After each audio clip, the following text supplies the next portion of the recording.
Chapter 45, The Ones Who Stay. The costume room backstage in the Playhouse is the coolest thing ever. Like the rest of the theater, it is wallpapered with old posters from shows throughout the history of the Playhouse. It's filled with a mixture of gorgeous gowns and costumes from different time periods. Amy walks up to a door that says Gertrude Lawrence Dressing Room and spins around. This is my dressing room. She swings open the door and there's a picture of a woman in one of those fancy dresses that is so big it arrives a minute before the lady does. In front of the picture is a small shelf with a vase full of blue hydrangeas. That is Gertrude Lawrence, Amy tells us. She died on opening night of The King and I. Now she haunts the Cape Playhouse. If there aren't fresh hydrangeas for opening night on that shelf, tragedy will occur. Come on, you believe that? Tressa says. It's true. 2 directors have ignored the flowers, and on both nights the show could not finish. What happened? Ronan and Brandy both ask. The power went out one time, and some stuff fell on stage the other time. Was someone hurt? I ask. No, but the play could not finish. Actors and actresses are scurrying about, and there is a lot of calling of each other's names and the smell of flowers. A lot of actresses have flowers. I look up at the bright light shining down until a shadow falls upon me. It's Madame Schofield scurrying in, holding hydrangeas in her hand. Magnificent. You were magnificent. I always love it when a good actor makes me look good. Madame Schofield hands Amy the flowers and exclaims, These are for you. In the tradition of our beloved Gertrude Lawrence. She turns to Michael. And you, sir. I have had my doubts in the beginning, but you, Mr. Poole, gave a deep performance. Spectacular work. Clearly, Amy and Michael are as shocked as I am. She spins and runs off. Then, while Tressa acts like she's Amy's new best friend, Ronan leans over and whispers in my ear, I feel bad for Brandy. She reminds me of a pilot fish. I gave him a wide kind of look. Because they live inside a shark's mouth and eat off the back of the shark's teeth. They're too small to get bitten, except Brandy clearly gets bitten. He's right, and for a brief moment I feel sorry for her. I walk over and stand next to Brandy. Hey. She tries to answer, but it gets stuck. She clears her throat and tries again. Hey. You going back home soon? Yeah, tomorrow. She shifts her weight back and forth a bit before saying, It was a weird summer. It was, I agree. Yeah, she says, and I can't believe you hung around that kid all summer, Ronan. I look over at Ronan, who is searching the cracks in the floor, trying to retrieve something. Well, I say, I like him. Turns out he's a good friend. Someone I can count on, you know? She nods slightly, but looks past me at Tressa, who sounds overly happy all of a sudden. Amy, Tressa gushes, you should come to my house sometime this fall. I can take you to the theater district in Boston. Oh, Michael jumps in. The wolf wants Little Red Riding Hood to visit. Tressa glares at him while Amy catches my eye and smiles. She comes over and links her arms with mine as we get ready to leave the playhouse. That girl could use some good acting lessons, she says. For sure, I say, happy that Amy can see through Tressa so easily. Madame Schofield told us that it isn't about just saying your lines, Amy continues. The most important thing is to pay attention to the others on the stage, to have a clue about what they're thinking and respond to what they do and say. That's good advice, and it's pretty clear Tressa doesn't bother about what anyone else is thinking, but Brandy used to. I wonder if she can ever go back to who she was. Before we leave, I approach her. Well, Brandy, I say, good luck this year. Yeah, you too, Dels. As I turn away, I feel a twinge of sadness at Brandy's use of my old nickname until I see Ronan grinning at me. He's holding up an old penny. Look, he says, I found this wheat penny in the boards. They're good luck, you know. Ronan holds it out to me. Here, I want you to have it. I take it from him, even though I know I don't need that penny. I'm already lucky. That night I crawl into bed, stare at the lucky penny, and think about all the things that make me lucky.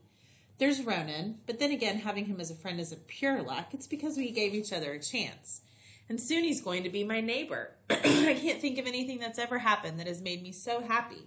Ronan and his dad living right across from us. It's like a rainstorm after a drought, and I didn't even know a friendship like this was missing until I found it. I'm lucky to have Amy and Michael, too, and to not care that I don't have Brandy anymore. And I've always been lucky to have Grammy. My mind flashes back to when I landed in the hospital in the 5th grade with a fever that wouldn't break. I remember the nurse telling Grammy it was time to go home, that I would be sleeping and she could come back tomorrow. I remember the panic that ran through me until she straightened her back and told the nurse, there isn't anything on God's green earth that's going to make me leave my Delcy. The woman opened her mouth to say something else, but Grammy interrupted her. And if you're going to tell me that you're calling security, well, take a look at me and ask yourself how many officers it's going to take to move me. You'll need the National Guard and a helicopter and a tank and maybe a bunch of horses, because I'm not leaving my baby's side no matter what you or anyone else says. I think about those two words, my baby. Not this baby or a baby, but my baby. They let her stay, and we watched Let's Make a Deal. Grammy gave all kinds of advice, and we laughed about the man dressed like a cow in a tutu. I laughed to myself about Grammy making a fuss, and the expression on the nurse's face when Grammy talked about tanks and helicopters. I know that I will wonder. I will always wonder what it would have been like to grow up with my mother. But I also know that no matter what, I'd never trade my Grammy and our life together for whatever is behind door number 2. Chapter 46, What You See. There's a chill in the air, and a few fallen leaves dot the lawn at Seaside. Ronan has spent the morning helping his dad cover up all the grills and move the lawn chairs into storage. I helped Grammy check each cottage refrigerator to make sure it was empty, unplugged, and left open so it doesn't stink in the spring. I'm sitting on a picnic table when Ronan comes and sits next to me. Hey, he says. Hey, I say, and we sit there quietly for a while. My head fills with thoughts, like a tide pool just before high tide. A question bubbles to the surface, and I turn to Ronan. You mind if I ask you something? He half laughs. Well, you can ask anything. The day you hit those kids, the horseshoe crab day, why'd you do it? Being dumb, that's how. No, I mean, why? He looks at me, his eyebrows all smooshed up. You know why? They were going to hurt that horseshoe crab. But you didn't have to hit them. I was mad. At them? He stares straight ahead. Why are we talking about this? Because I've been thinking about storms and wind and people. I turn to him, and he's watching me. I blurt out, Ronan? He drops his head. I think he knows I have a tough question coming. What's your mom's name? He takes a slow breath. Andrea Gale. Why? I was wondering, that's all. You were mad that day at the beach. She wrote you that letter. He turns to me. Like I said, why do we have to talk about this? I stay quiet and wait like Esme does for me. Finally, he speaks. It's for the best, she said. I couldn't believe she actually wrote that down, sealed an envelope, and mailed it to me. Do you miss her? She's my mom. I swallow hard because I understand. I had a picture of my mom in this frame next to my bed, I tell him, and one day I got really mad and smashed it. I didn't mean to. It just happened. I mean, I felt mad, but it feels like when we're mad, it's really just throwing a bunch of stuff in a blender, you know? Like sadness and confusion and feeling like nothing's fair. I wonder if you can just be angry without all the other stuff. It's like a recipe. He leans back a bit. Yeah, I know a lot about anger, but I guess we each have our own recipe for it. Maybe anger is like the wind. Anger? Wind? What are you talking about? Like all these things have to happen inside of us at the same time, mixed together just right, and you get angry. So anger just can't sort through it all. And the same goes for wind. Lots of things that have to happen just right, with the earth moving underneath, making it harder for the wind to stay in its patterns. And you really can't see wind. You can only see how it moves everything around it. And anger is like that too. You're smart, but you're the biggest dork in the world. You know that, Delcy? He looks amused with my crazy theories. I smile. Thank you. And I think for a moment more. You know when hurricane winds grow quickly, when they explode, meteorologists call that rapid intensification. And I guess it's super hard to predict, but I think I felt that way when I broke the frame. Yeah, I feel that way a lot, I guess. I can tell there's a squall inside he's trying to sort out too, and then he turns to me. I think you're right. Wind and anger being alike. You can't stop the wind, but you can use it. Yeah, I say. You know, I've been thinking about what my dad said about his temper. I used to get in trouble a lot for fighting and stuff, and I used to say I couldn't help it, but it turns out I can stop myself. If I stop to think, feeling mad doesn't mean I can't control what I do. I used to use being angry like it was an excuse, like it wasn't my fault, but I can't stop myself, and it feels good. No, I can stop myself, and it feels good. That's good, Ronan, really good. He nods. Grammy says when people hurt, they hurt other people, even if they don't mean to, I say. I bet your mom was caught in a storm herself. I bet she didn't want to hurt you. You don't even know my mom, Delcy. Yeah, but I know you, and no one would want to hurt you. He nods again, and we both stare out at the water. My mind skips to Papa Joseph and remembering how we'd always go and check the beach every spring to see how much damage was done by the fierce nor'easters that pummel the elbow of the Cape. Chatham Beach would look like a completely different place each year. I learned it's the storms that really change us, not the blue sky days. I think about Olive and how her being annoyed and angry all the time must mean that she is really sad deep down. I think about Michael and how he feels about having to spend summers in the campground. It isn't just the campground that bothers him. It's that he has no say. And I think how I used to wake up mad and sad early this summer, telling myself how lucky I was with my Grammy in our little neighborhood. But maybe I was missing something or should have tried to look at it in a different way. I think I've decided it's not what you look at that counts. It's not what you look at that counts, but what you see. Chapter 47. The big one with the ladder. Ronan shows up at my door in a pair of new running shoes. Now I'm going to be a real running machine like you. You better watch out. Really, I say. You think so? Well, I'm not the runner that you are yet, but I signed up to run in the 5K with you. I know you're doing it for your Papa Joseph, and I want to too. Thanks, Ronan. That's really cool, I say. How about we race to Saucepan Lynn's?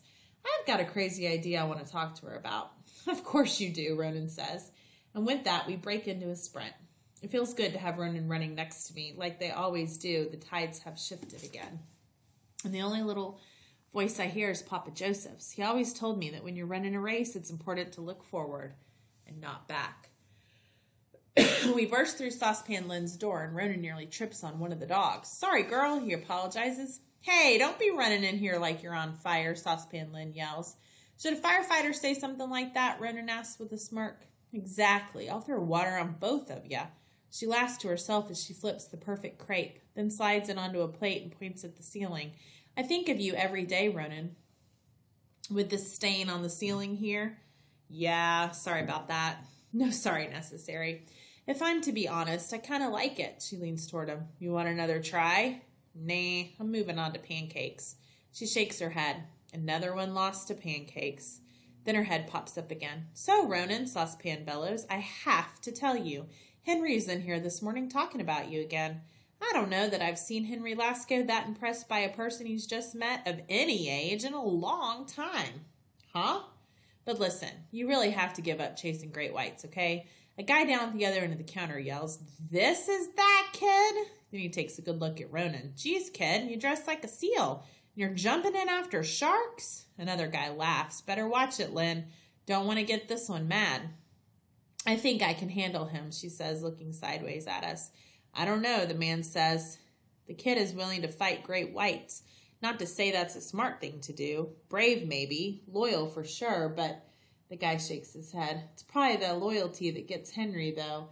He loves that. Just think how ticked off he gets when free agents leave the Sox to go somewhere else, like Jacob Ellsbury. He's never going to get over that one.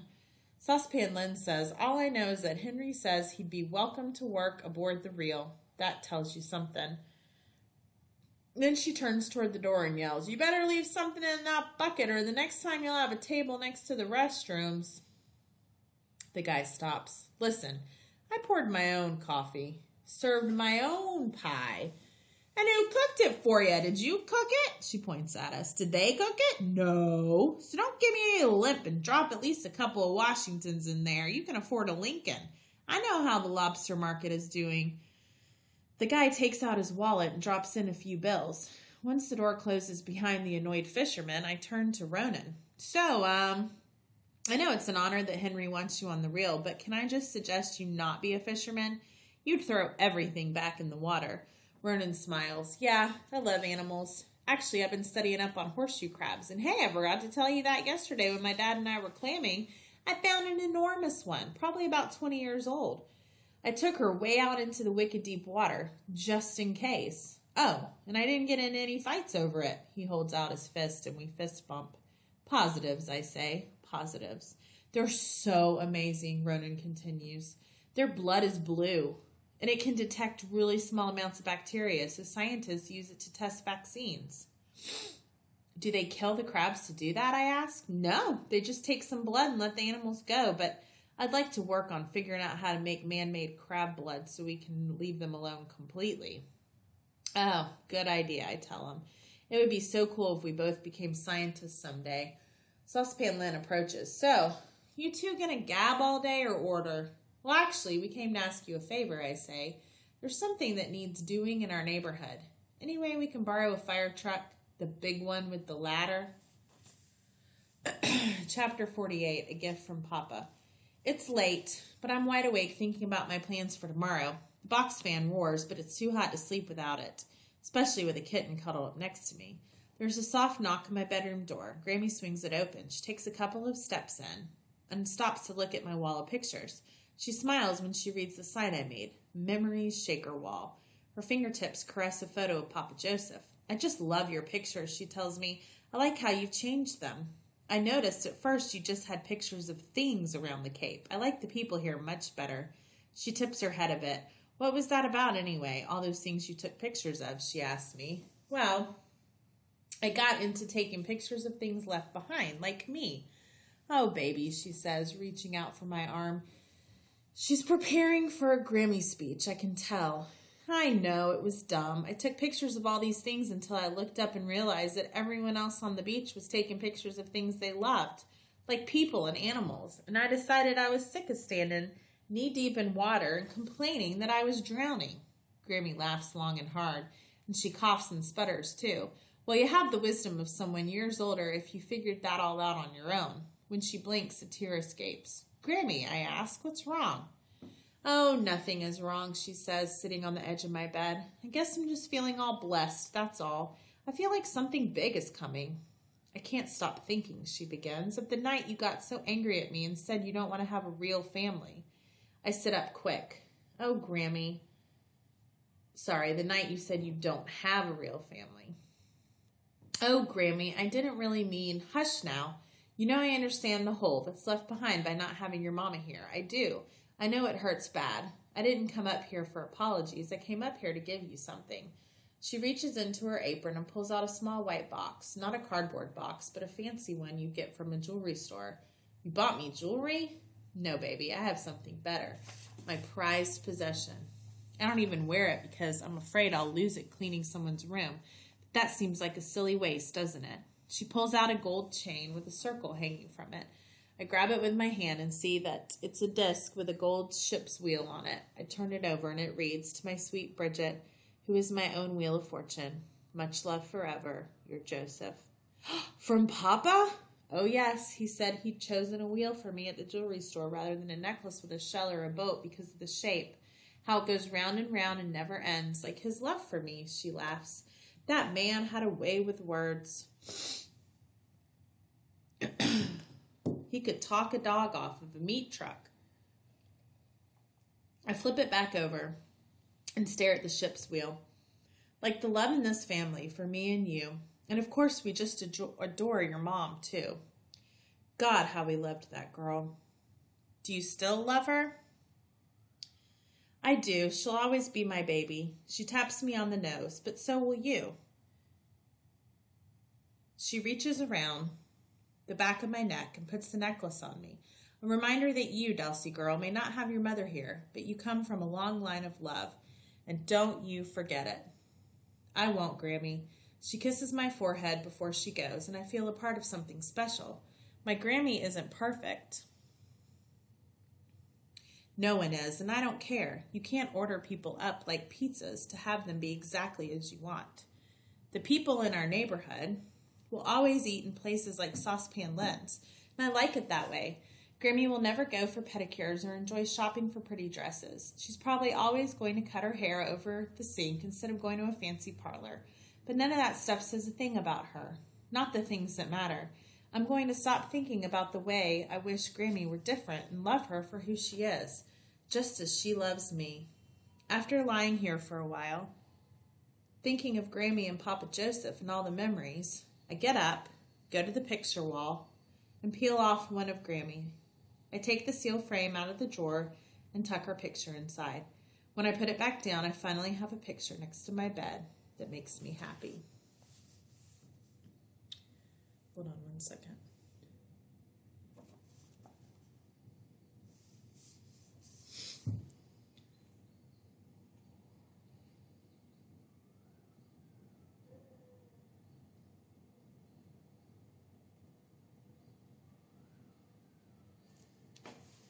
Chapter 49, The Sheltering Tree. This is the last chapter, I believe. Yep. Here we go. Last chapter. Like the way you can smell summer rain, you can smell the excitement in our little neighborhood. We're all excited for Olive's big surprise. Ruby is wearing her new glasses as she pushes open the screen door. Hey, those glasses look awesome, Ruby. Delcy, I can see everything, but I like the trees the best. I'm confused. You could see trees before, right?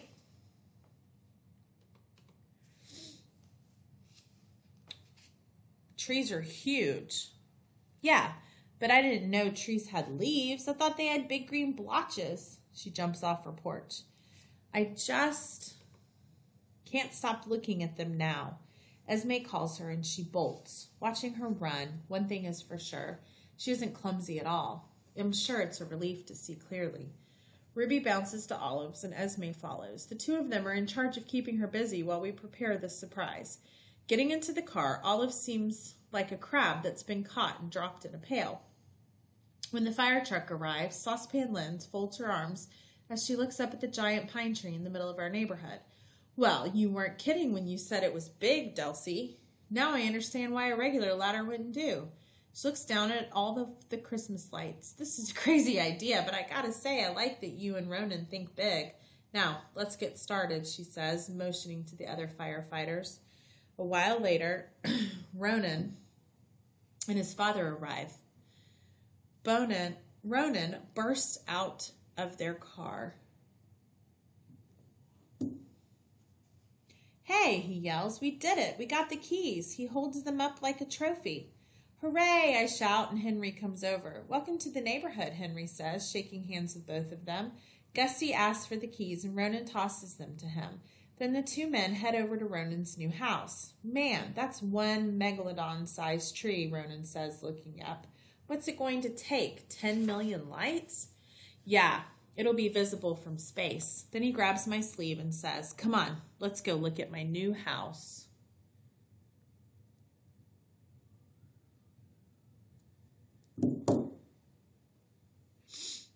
As we climb the steps of the porch, we hear Gusty talking from inside. He uses Ronan's name, and Ronan freezes. Oh, the fishing life, Gusty says. Of course I miss it. I miss it every day. Ronan scrunches his eyebrows and drops his chin a bit, listening.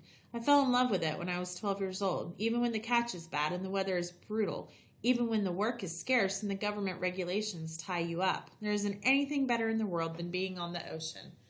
Ronan's chin drops even more. Nope, his dad continues. There's only one thing on this whole planet that could have made me leave fishing. That kid out there. You know he's the best thing that ever happened to me, Henry. We're gonna fix this place up. I'm going to make it good for him and me. I smile big, but Ronan's expression isn't like that. Squinting, he smiles without showing any teeth and lowers his jaw. He exhales as he drops his shoulders like he's just unloaded a heavy weight. He curls forward a bit and turns to look at me. Delcy, did you hear that, Delcy? I did, Ronan. He bites his lip and then breaks into a big smile and looks up at the sky before straightening his back and taking a giant leap up onto the porch. We step into the house and the place looks like the destruction after a storm, along with curtains of cobwebs. We leave footprints in the dust. There's a hole in both the wall and the ceiling. Yeah. And the wallpaper is curling and brown. Hey, I love what you've done with the place, I laugh. Ronan's voice cracks. I think it's absolutely perfect. It is, Ronan, it really is. Let me show you around, Ronan says, running into the kitchen.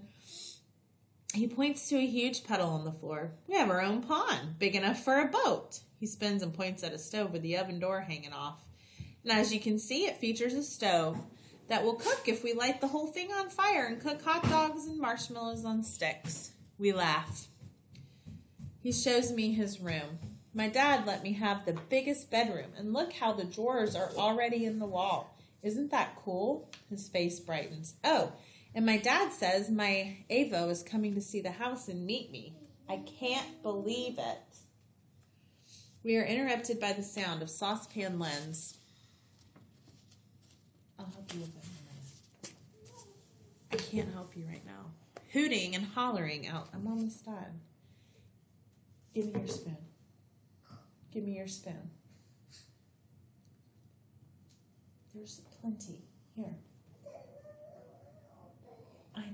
I can't help it. I'm sorry, children. Just a minute, if you're still there. After all my distractions. Look at that. Just come back and I'll keep giving you more. There's plenty. It's all along the side. Okay. She gazes up at the tree and folds her arms. Well, she says, this tree's completely overdone. Magnificent, and just what I would expect from a couple of crepe flippers. Even though I didn't actually flip a crepe that day, I know what she means. The sky has finally grown dark when Henry shakes each firefighter's hand. Grammy hands out lemonade. Saucepan jumps on the back of the truck as it pulls away. Henry, she says, you be sure to come by and let us know how things go here. Will do. We wave goodbye and then run to our houses to turn the lights off. When Esme's headlights shine up the driveway, we're all standing in the pitch dark.